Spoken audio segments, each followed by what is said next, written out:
बिहार में कोरोना के कहर को देखते हुए नाइट कर्फ्यू लगाया गया है। आपको बता दें, बिहार सरकार ने कोरोना के बढ़ते मामले को देखकर यह निर्णय लिया है। मुख्यमंत्री ने घोषणा की है कि 15 मई तक सभी स्कूल, कॉलेज, कोचिंग और अन्य शैक्षणिक संस्थान बंद रहेंगे।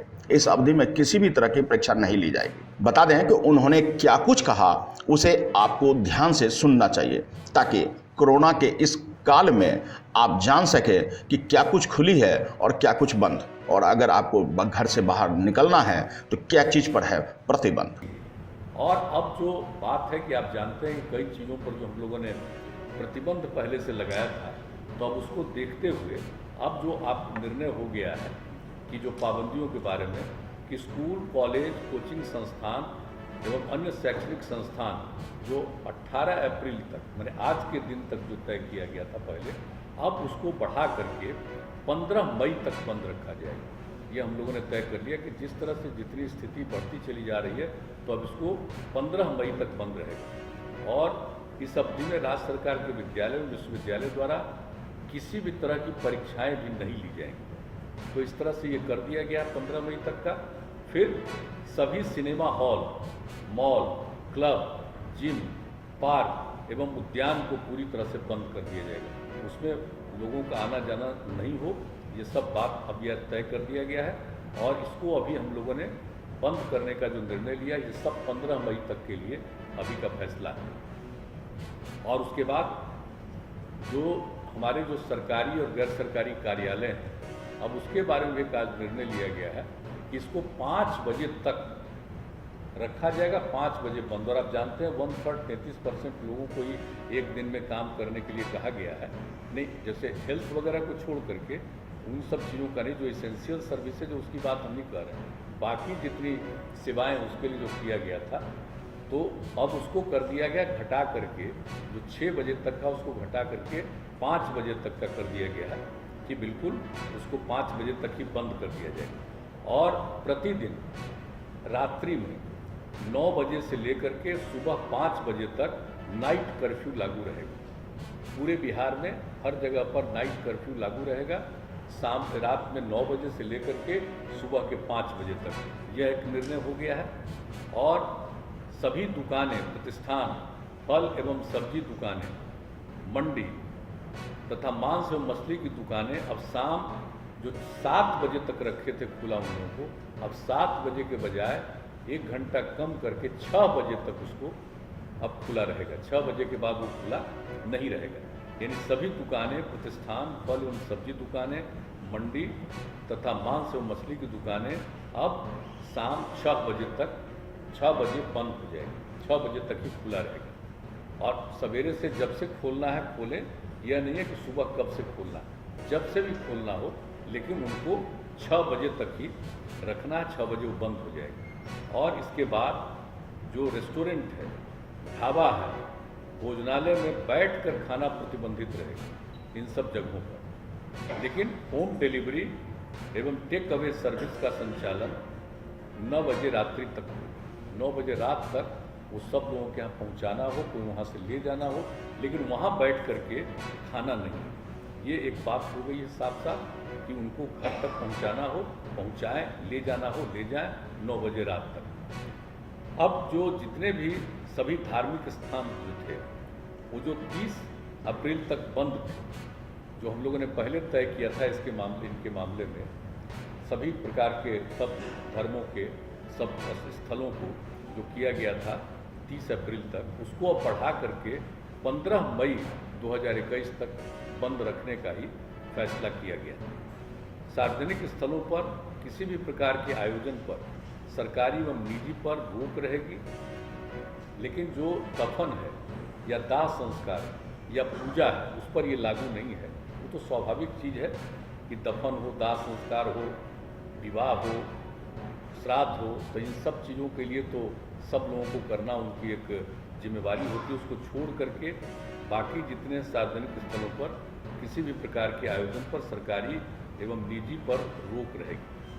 अब जो कुछ भी पहले हम लोगों ने दफन, दाह संस्कार, शादी, विवाह, ये सब के लिए जो किया गया था और श्राद्ध के कार्यक्रम के लिए, तो उसमें जो हम लोगों ने किया हुआ था पहले कि जो भी करेंगे दफन और दाह संस्कार के लिए 50 का किया गया था पहले, अब उसको घटा करके 25, दफन और दाह संस्कारों में 25 से ज़्यादा मत करिए।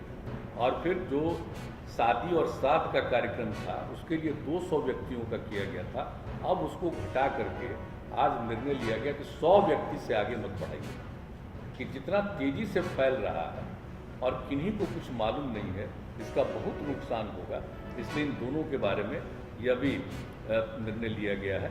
और इसके बाद दिन के समय भीड़ भाड़ भरे इलाके एवं सब्जी मंडी में भीड़ में कमी करने के लिए जिला पदाधिकारी बाजार एवं सब्जी मंडियों को सिलसिलेवार ढंग से स्टैगर्ड मैनर नए स्थलों पर खोलने की व्यवस्था करें। वहाँ पर नहीं जहाँ है बहुत भीड़ भाड़ होती है, अलग जगह पर उनको सुनिश्चित कराएंगे कि आप यहाँ पर खोलिए, यहाँ पर रहिए। एक ये भी व्यवस्था करने का किया गया है।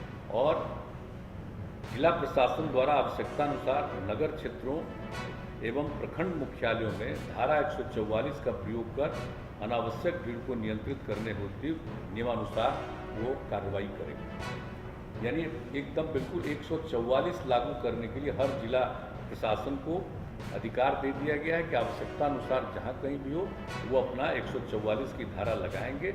ये भी निर्णय ले लिया गया। तो एक जो अभी के बारे में जो निर्णय हो गया है, जिसकी जानकारी हम लोगों ने दे दी है, और ये सब जो है जितने प्रतिबंध लगाए गए हैं, इसके अलावे जैसे आवश्यक सेवाओं पर किसी प्रकार का प्रतिबंध नहीं है, जैसे परिवहन, बैंकिंग, डाक, स्वास्थ्य एवं इससे संबंधित सेवाओं, फायर, पुलिस, एम्बुलेंस आदि पर किसी प्रकार का प्रतिबंध नहीं, छूट रहेगी। और ई कॉमर्स की गतिविधियां एवं उससे संबंधित प्रतिष्ठान भी इस प्रतिबंध से मुक्त रहेंगे। अंतर जिला एवं अंतर्राज्यीय सार्वजनिक परिवहनों पर कोई रोक नहीं होगा, यानी परिवहन के बारे में जो कहा। और निर्माण कार्यों एवं औद्योगिक प्रतिष्ठानों पर भी किसी भी प्रकार का प्रतिबंध नहीं रहेगा। तो इन सब चीज़ों पर प्रतिबंध नहीं रहेगा, लेकिन बाकी सब चीज़ों के बारे में बता दिया गया है। कार्यालय के बारे में, दुकान के बारे में, किन किन चीज़ों को प्रतिबंधित करना है, किस चीज़ों को खुला रखना है, कितने बजे तक चलेगा, कार्यालय कितने बजे तक चलेंगे, और रात में 9 बजे से लेकर के सुबह 5 बजे तक का जो ये इंतजाम कर दिया गया है कि नाइट कर्फ्यू के बारे में, तो वो भी पूरे तौर पर सब जगह के लिए लागू करने का निर्णय ले लिया गया है। तो हम लोगों ने अभी ये किया है। और जैसा कि मैंने शुरू में कहा कि हम लोगों ने इसके लिए इतनी विस्तृत रूप से आज चर्चा की है, और सब लोगों का जो सुझाव कल भी आया, सबको देखते हुए सब लोगों को ये सुझाव दिया है। प्रतिदिन एक एक चीज़ पर सक्रिय रहेंगे और उसको देखते हुए आगे भी इसके बारे में जो कुछ भी करना होगा फिर उसके बारे में करेंगे। आज जितनी बातें हुई है, आज उसके बारे में यह सब निर्णय लिया गया है।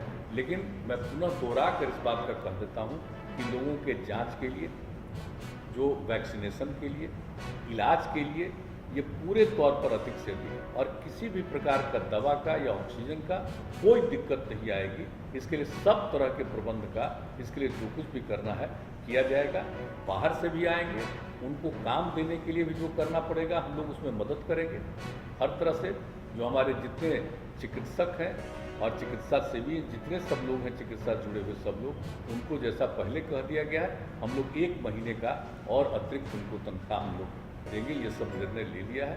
लेकिन एक एक चीज़ पर निरंतर नज़र रखी जाएगी हर प्रकार से, और अस्पतालों की संख्या बढ़ाना, बेड्स की संख्या बढ़ाना, ये सब के लिए पूरा का पूरी बातचीत की गई है, ताकि जिस तरह से इस बार का दृश्य है, हम लोगों को पूरा का पूरा हर तरह का प्रतिबंध करना होगा। ये भी आज पूरे तौर पर बातचीत होगी। तो यही है मुख्य रूप से। बता दें कि सरकार कोविड कहर को ध्यान में रखते हुए तमाम सुरक्षा की व्यवस्था एवं स्वास्थ्य को बेहद सुदृढ़ करने हेतु तत्काल ही इस तरह की कदम उठा रही है। ऐसे में हम सबको इनके साथ कदम से कदम मिलाकर सहयोग करने की आवश्यकता है। सुरक्षित रहिए, घर में रहिए, सोशल डिस्टेंस का पालन कीजिए, मास्क लगाइए, साबुन या सैनिटाइजर से हाथ धोते रहिए।